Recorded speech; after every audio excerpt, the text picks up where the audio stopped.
Ito na nga yung nakuha naming mga blackberries galing doon sa gilid ng farms. Dagan kay bunga ang blackberries.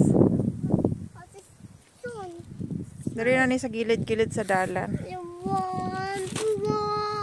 Ayan, dagan kay bunga.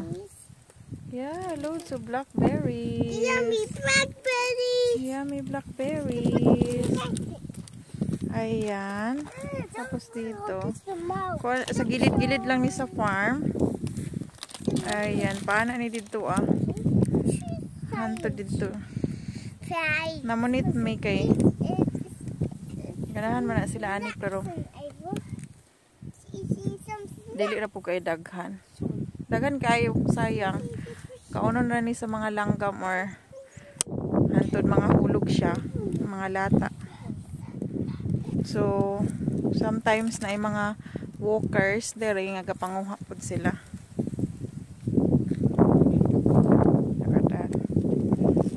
Nindot siya.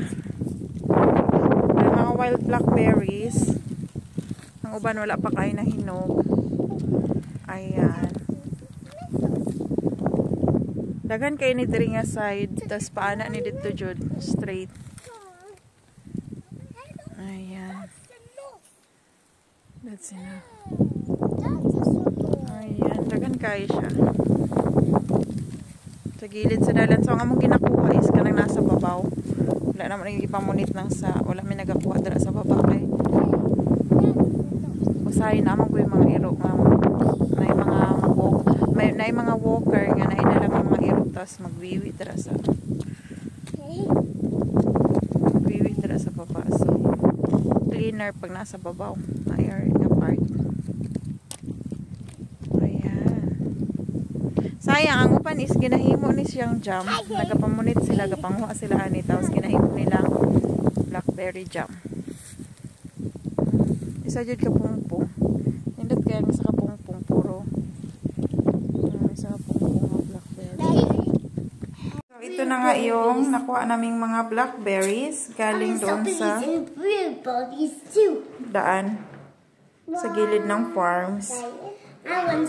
So, ayan, hugasan ko na.